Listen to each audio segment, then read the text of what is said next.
Hello everyone, LivePyro here, and welcome back to SOULCALIBUR 6 Libra of Original Soul starring 2B.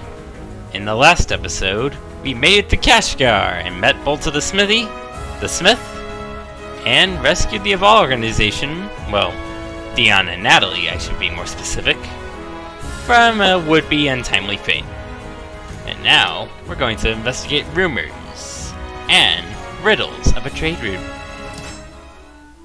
The Ming Empire and Europe are connected by a long, winding trade route. I followed it west, traversing scorching sands and treacherous mountain ranges. Eventually, I arrived at the great city of Samarkand, a rich place where people from all over the world gather to trade goods and ideas. They say you can find anything here, for a price. But even in Samarkand, some things are still hard to get. What's this say? I can't read this language yet. In a plaza in the center of the city, a group of people were gathered in front of a notice. Let me see.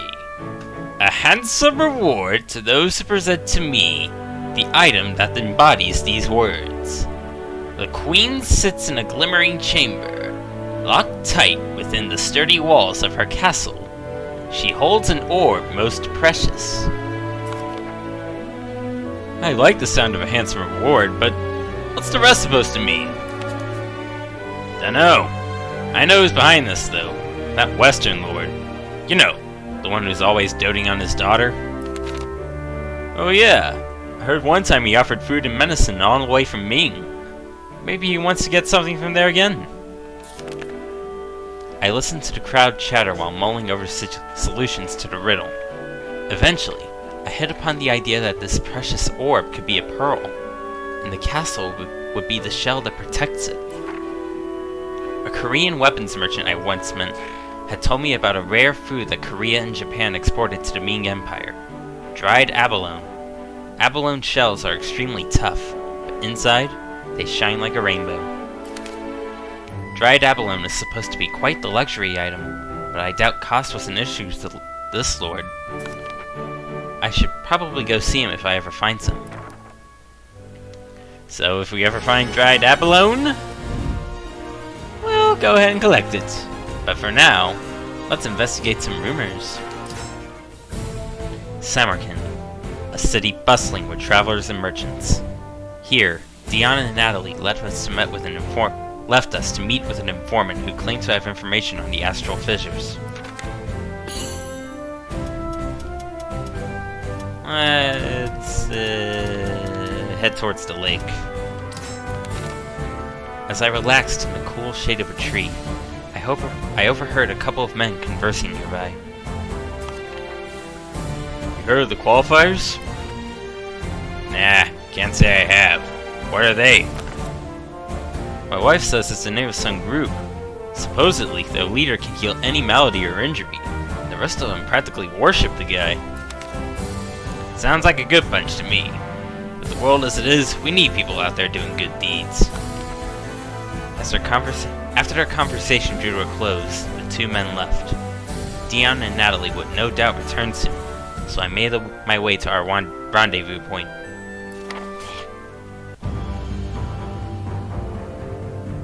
Not long after I met up with Gro, Dion and Natalie appeared.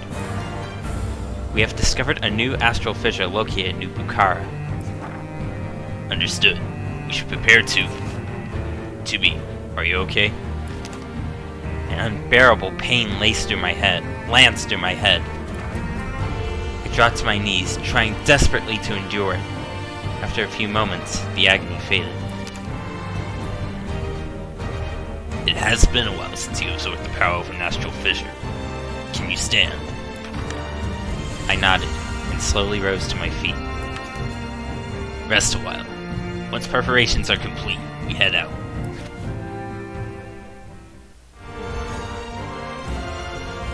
I don't want to rest, because if it means what I think it means... Purifier of Evil. So we got a Sangmina, a Talim, and a Betruger malfested. At Gro's insistence, we took time to rest and rejuvenate. Then, we began our journey to the next astral fissure. On the way, new enemies presented themselves. Reduced health, and opponents have increased attack power. Defeat them all! As we made our way to the astral fissure, Dion leaned over and whispered to Grow. Sir, for some time now. I know. We are being followed, and they do not seem friendly. Perhaps they have been affected by the fissure in Bukhara. That is a distinct possibility. Though I loathe any delay, we should face them here and now. We readied our weapons. Moments later, malfested soldiers charged out of the darkness around us.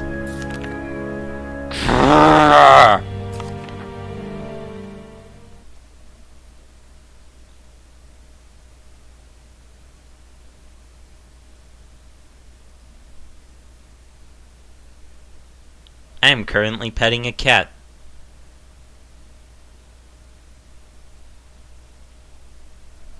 I am no longer petting a cat. Ow.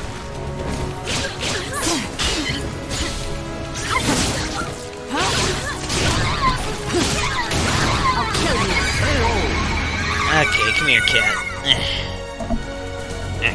Since you're just gonna keep scratching at my arm, you might as well sit with me. You are a special guest star, cat.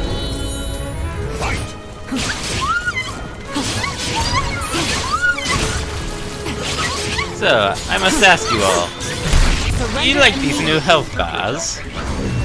I like these new health bars. I think they look rather violent. Cat, get off the mic!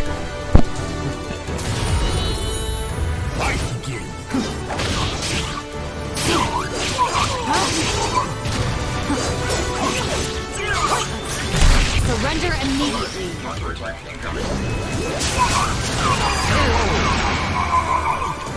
This cat is a troublemaker. He'll constantly get to places he really shouldn't be, and I have to stop him.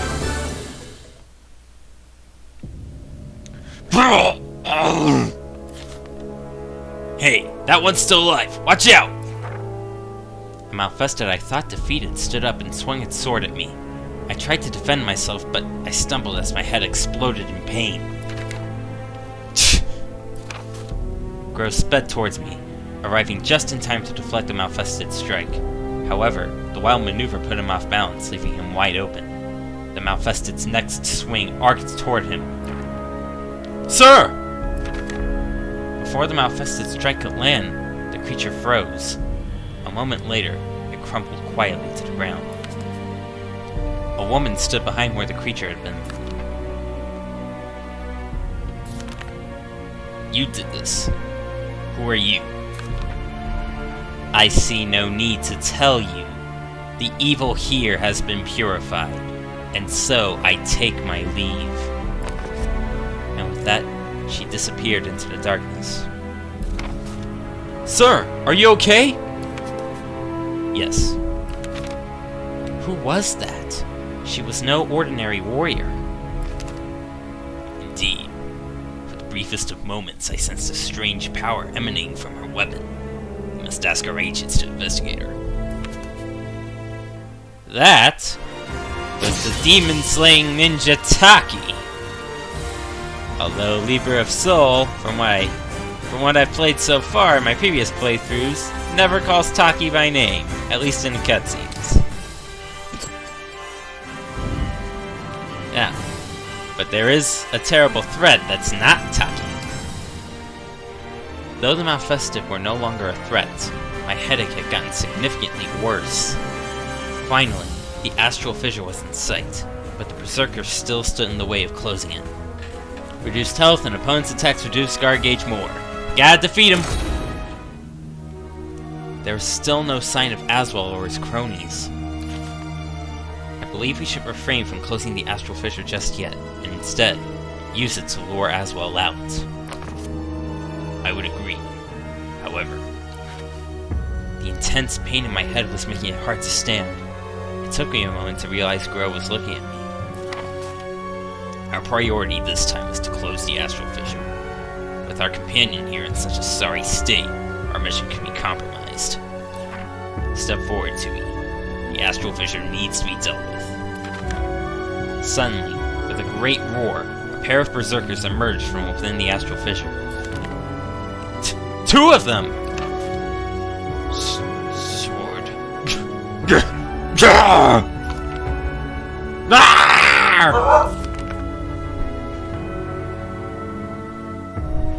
Without a trace of fear, Grow stepped forward and drew his weapon. I stepped to his side and drew mine as well. I shall take one, while you take the other.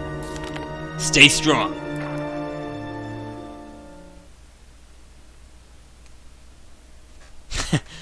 All because of my dog barking as soon as I did the skinny Malfested growl. Now I can't think.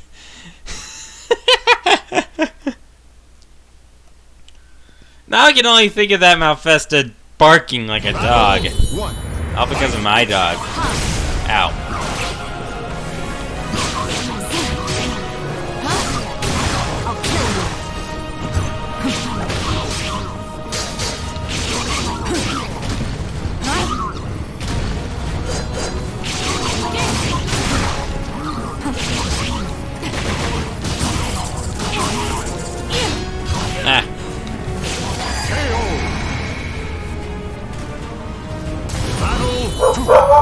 Gibbs! Shut up! It's not... Gibbs! There's nothing out there! His name is Gibbs, by the way. Gibbs! Deutschland! Initiating attack program. We'll continue to fight.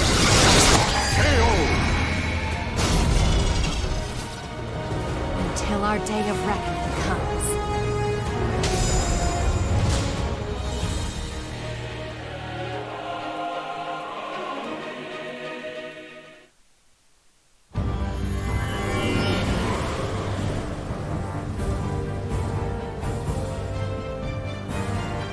Astral Fissure's power.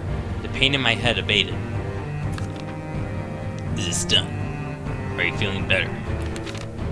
I nodded. Good. Next, we head to the village up ahead and gather information. Now, excuse me a moment. Gotta do these do-do-dos first, because I'm gonna level up a lot. Do-do-do-do!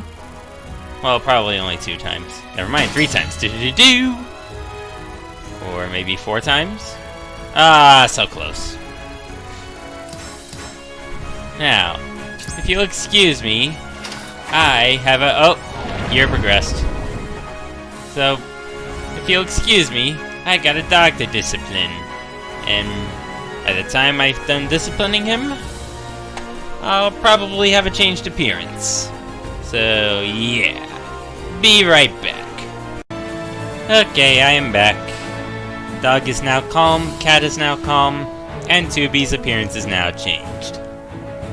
I decided to go with a more roughed up look this time, and I decided to make her hair a bit longer. I mean, it has been 2 years after all, and I bet even androids' hairs grow.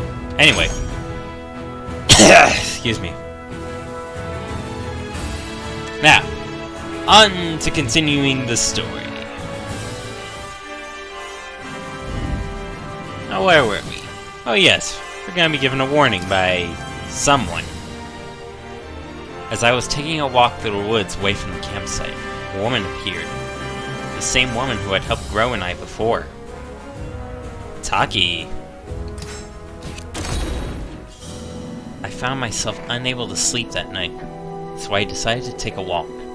A short distance from my camp, I sensed someone hiding in the darkness of the forest. I tensed, expecting an enemy, but it was the woman who had helped us earlier that emerged from the shadows. The cat's back. He's on my lap. He's batting at my mic. Stop batting at my mic, cat. I sensed the inhuman power within you. I saw you absorb that evil vortex. I conclude that you are no normal warrior.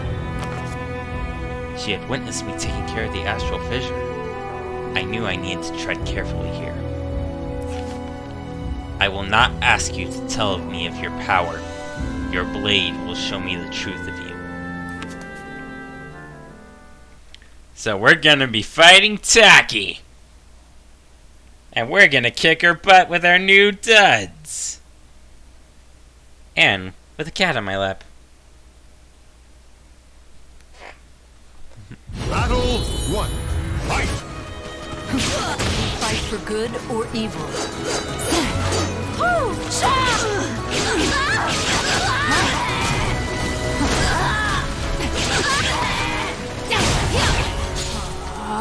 I see through you. Dispatch enemy. The cat is licking my fingers as I am pressing the buttons on the controller. I'll kill you. Battle 2. Fight!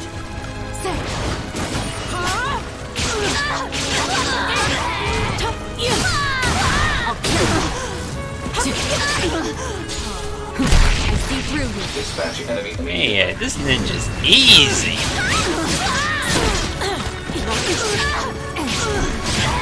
Counter strike.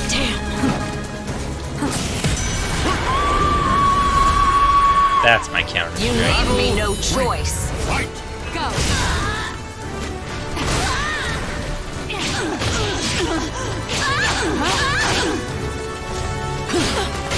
I'll kill you. You're a danger.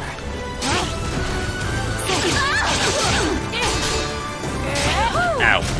Nobody calls you a danger and gets away with it. Although technically I am one. Because my existence could cause a fatal time paradox or something. I don't know.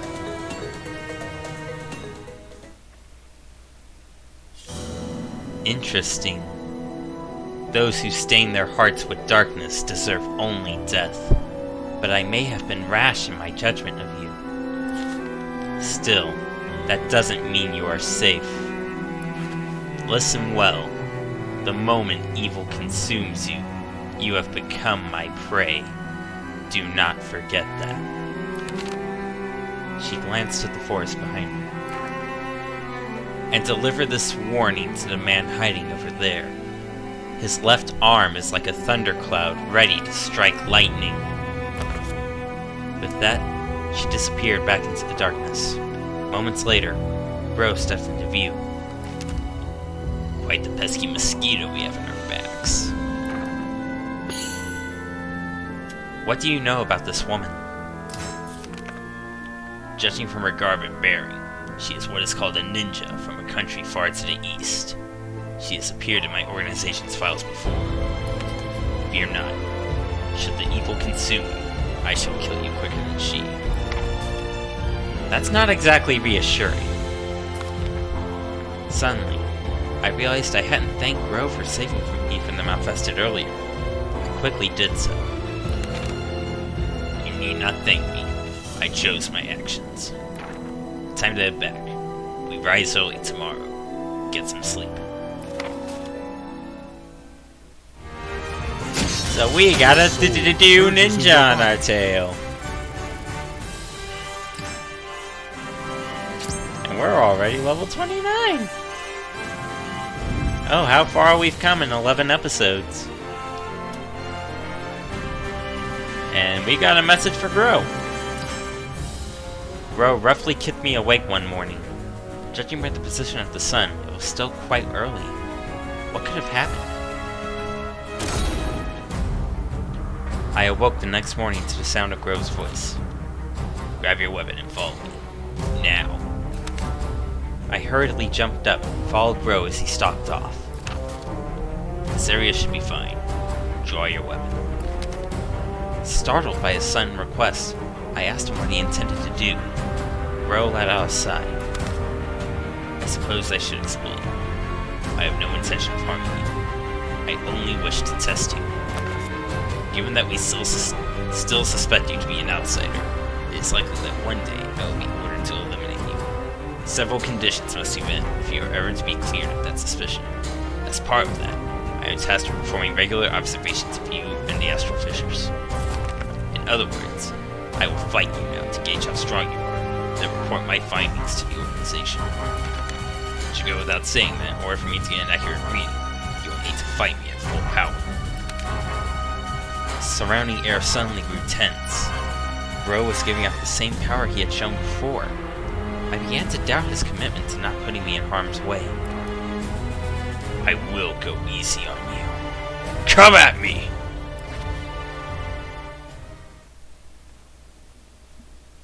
He's not gonna go easy on us because he's going crazy.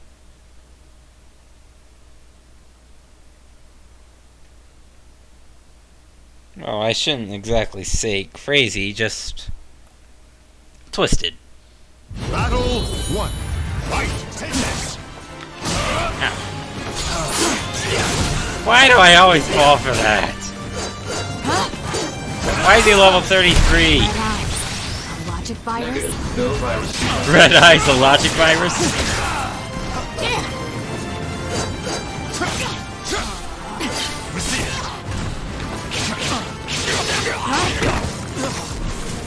And he's back to normal now. Ow.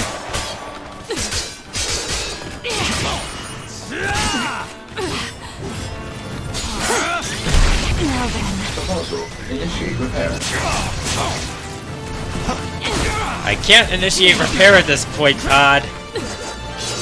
Ow, stop. I'll cut you down!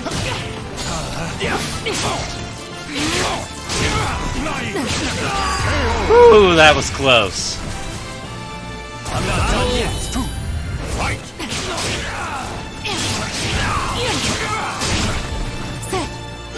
Ah, why are you freezing? Why are you glitching out? Red eyes. A logic virus? Negative. No virus detected. No virus detected. Thank you, Todd. And the graphics card's glitching out. I might have to quit out after this fight. I'll kill you. That's gonna be my second break this episode. Oh no! So many things are going wrong, but it's not Hall of Shame material yet. It's not episode 2 or episode 8 bad. Still not letting those failures go.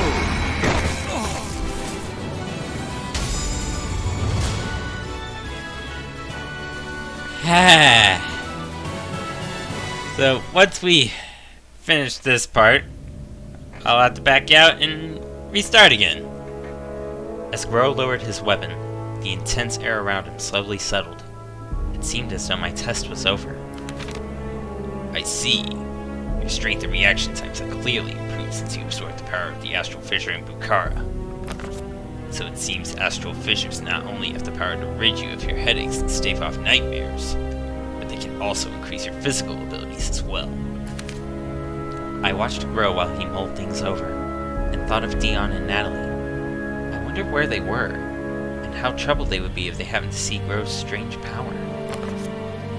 I sent Dion and Natalie ahead to gather intelligence in town. I would not worry about them. It was almost as if Gro had read my mind. We still have some time. Let's spar one more time. It appeared the test wasn't over after all. As I hurriedly readied my weapon, I noticed that Gro seemed somewhat more at ease this time. Relax. I will not use that power again. In fact, our fight made me realize I would like to re-examine a few of my techniques. You will help me do that. My training with Gro continued for some time, ultimately lasting until Dion and Natalie made their return. So, during that time where we're training with Gro, I'm going to restart the application, and hopefully, the graphics card won't be so fumbly. Be right back once again. Okay, back once again. Now it's time to gather some information. Hopefully the graphics card won't be so bumbly this time. Sir, the next astral fissure is located in a Fegal Sestimus temple. Fegal Sestimus. From what Gro and the others had told me, they were a mad cult who worshipped a nefarious god called Palgaea. They were both cruel and brutal, and delighted in human sacrifice. If we charge in blindly, I predict we will encounter heavy resistance. Additionally, their temple is a veritable labyrinth. It will take time to locate the astral fissure once we are inside. What do you suggest we do, sir? Simple. We take a cultist hostage and get the information we need from them. Sir!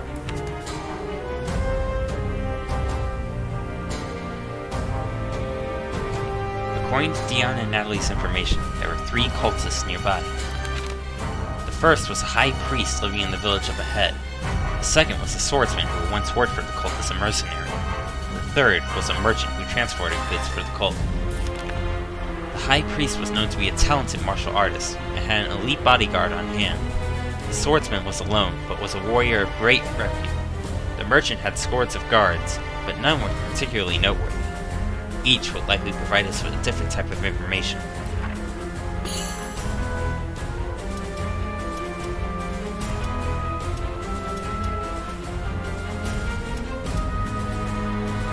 I don't know what to pick. You know what? Valuable information is our priority, no matter the difficulty of the opponent. Excuse me. So we're gonna kill a high priest. Or at least, capture him. The higher up they are in the organization, the more accurate the information they must have. With that in mind, we attack the high priest and his escort just outside the settlement. Opponents have increased defense. Defeat them all! I heard that filthy rats were sniffing about our glorious temple. And you certainly look like rats to me. Yeah.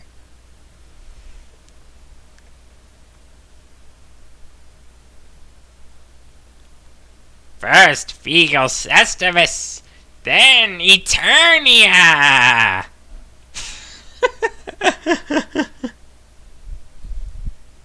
I'm having way too much fun with this narration. And is that Dr. Doom? That's Dr. Doom! This bodyguard is Dr. Doom. Literally Dr. Doom.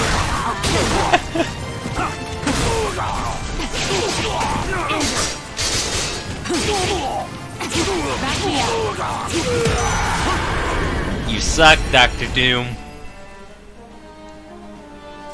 All the Fantastic Four movies suck. That's why you suck.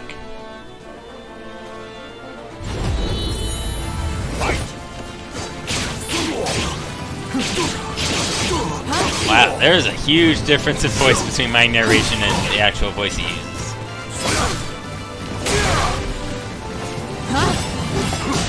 Stop it. Back me up. I'll kill you.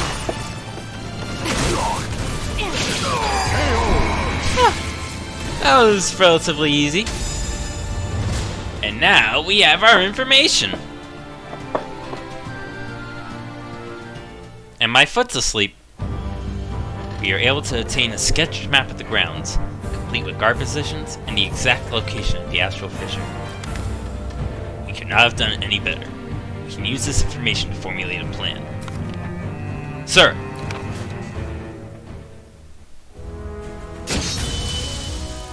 So now we got an assault plan.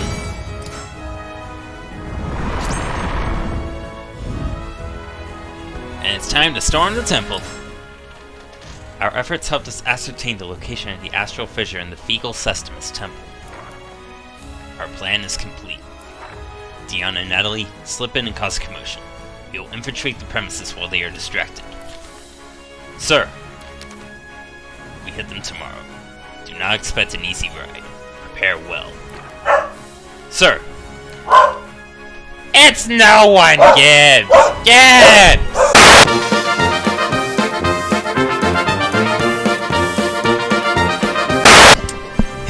Dogs, am I right? Anyway, we're about to enter the sanctuary where evil lurks. But not yet, cause... Actually, yeah. Thanks to Dion and Natalie's distraction, we managed to successfully infiltrate the temple. However, the chaos inside seemed too widespread to have been caused by our diversion alone. It seemed we may not be the only intruders here today. Defeat all opponents! That way! Over there! No! What's going on here? Who dares desecrate our temple? The gallery is on fire! Someone put it out! Quickly! Someone! Anyone! Report! What's happening? Intruders! They're wreaking havoc! The fiends! Vanquish them! Gouge out their eyes! This is far too much chaos to be caused by Dion and Natalie alone. Could he have gotten here before us? The astral fissure should be just ahead, but... Wait! Hide! Quickly! Do you see what I see? How dare you trespass at our sacred temple! You shall not leave here alive! Our God shall feast on your souls!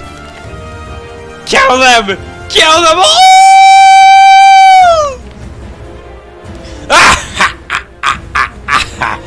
Kill me! You can't even scratch me! With the new power given to me by Lord Azwel, it is I who will feast on your souls! You lot! Make a sweep at the surrounding area. See that no more worms crawl in. You got it. I knew it. We have to act now. Attack! We left out from the shadows, attracting the attention of Daniel and Valtra. Oh, I see you were unable to resist my beauty. Tell me, Gro, why do you pursue Lord Azwel so doggedly? Because you were ordered to? Or to avenge Orzal and Curtis? Such a grotesque attitude, truly vile. I have no desire to converse with traitors. Stand aside, Daniel!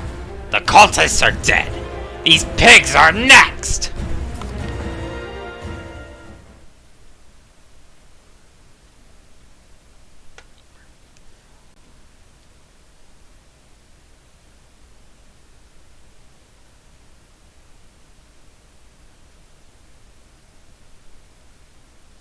Everything that could go wrong in this episode has happened.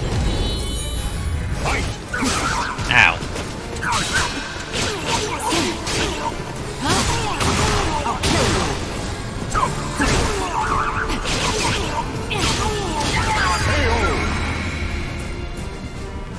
You are nothing, Valtro. You are weak. Pathetic.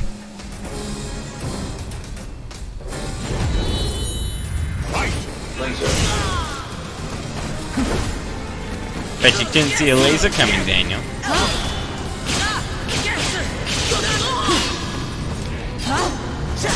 Ow.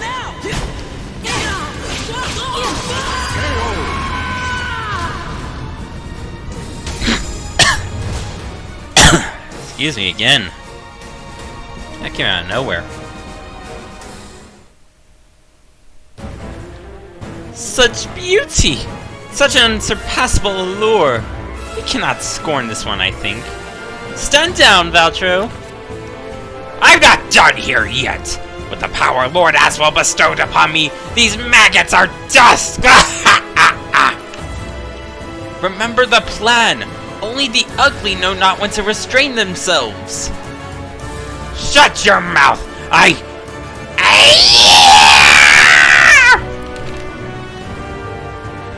Power swells his mind.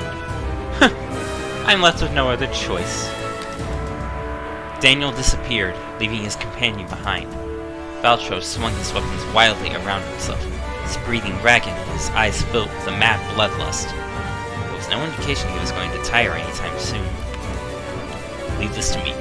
You go on ahead and deal with the astral fissure. You think you can just leave? Your fight is with me. As Valtro and Gro clashed, I ran for the astral fissure, the sounds of battle echoing behind me.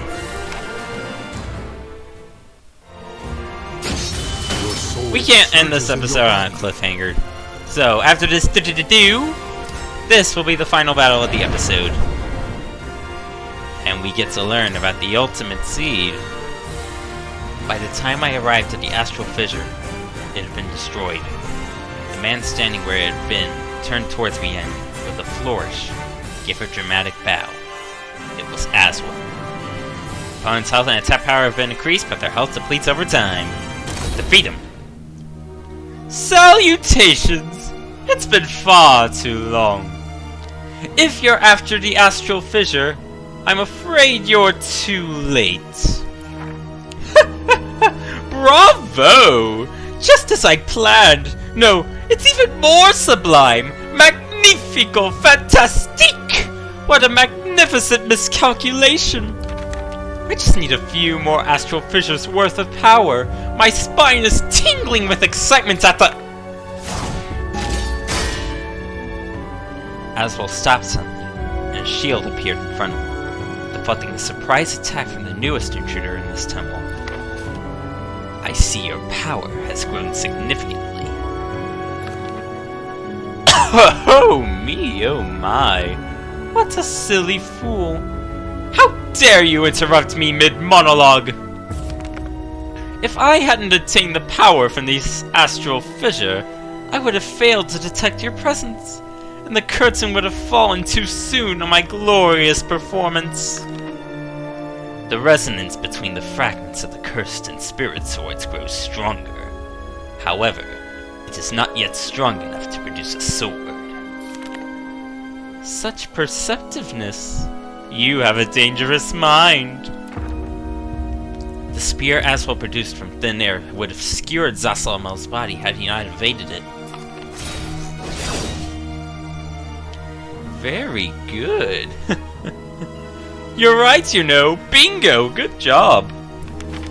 Once I raise the fragment's resonance to their limit, I will be able to create swords, both cursed and spirit, that match the power of the originals. And with those, you hope to produce another evil seed. Do you really wish to destroy the planet? Evil seed? How dare you use such an egregious misnomer? I call it the ultimate seed. The evil seed formed between the cursed sword, because the cursed sword gorged itself on the violent emotions brought about by chaos and war. That's why it had such a terrible effect on the humans I love so dearly. However, it also gave them phenomenal power. And that is where I had my epiphany. Perhaps people can be given this extraordinary power without losing their reason. By doing so, I could free them from the shackles of humanity's absurd destiny. The ultimate seed is formed when the energies created by the spirit and cursed swords are fused together. By pushing their powers to the extreme, one can create something that far exceeds the evil seed.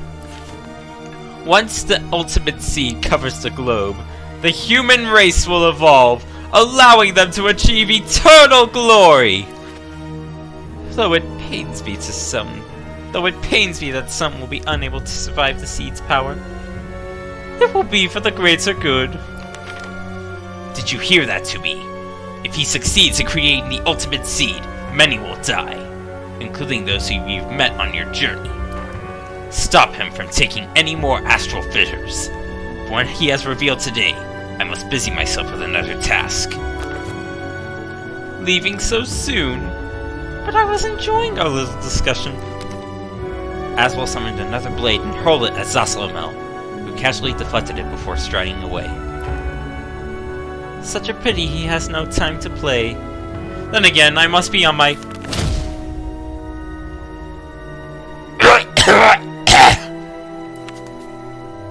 Valtro hurtled through the entrance, followed shortly after by Grow. Azwel! Lord Azwel? You're... safe! Excellent timing, my little Valti.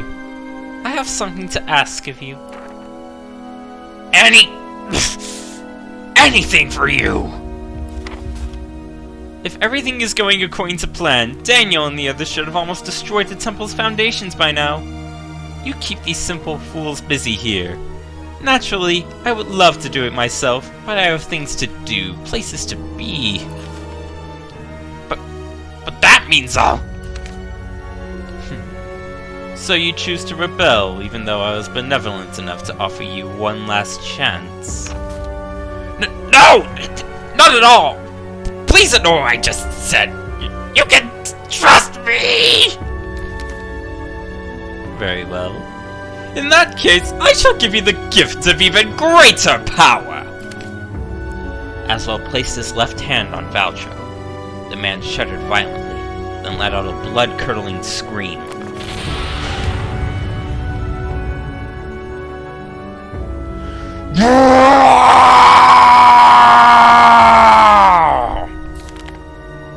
Evil power exploded out from Valtro, whipping up a fierce wind. Adieu, my little Valti. Though dull of mind, you acted so human, and I shall miss that. Lord Azwel!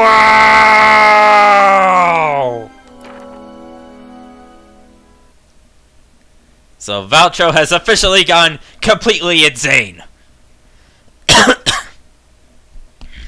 Doing these voices really messes with the throat.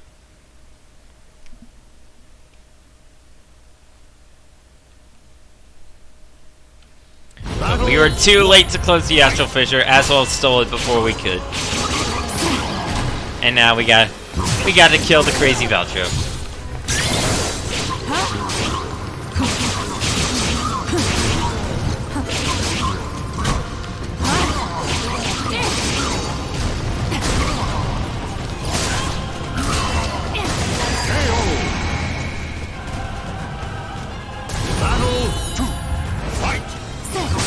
Ow.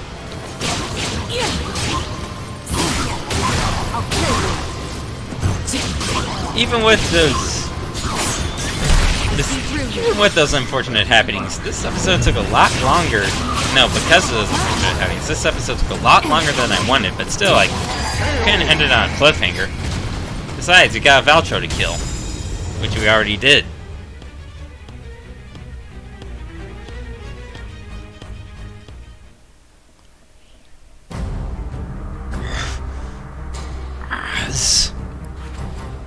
Azwel escaped. We shall meet again. The building shook violently and, with a rumble, the roof began to cave in. That is our cue to leave. No! Gasping, Valtro rose to his feet and pointed his weapon at us. You shall not leave. Your grave is here with me!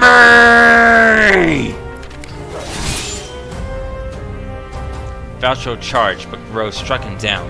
His wound should have been mortal, but he rose to his feet and pointed his weapon at us once more. Not done yet. Must make my lord proud! Valtro took a shaky step towards us, collapsed in a heap. Bro looked down at the fallen warrior for a moment, then turned away. It is done. He is too weak to stop us. No. I must stop you. I must. Ah! Valtro's screams were swallowed up by the crashing of fallen masonry.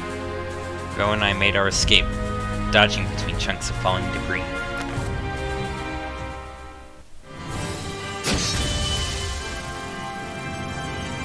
Rip, Valtro.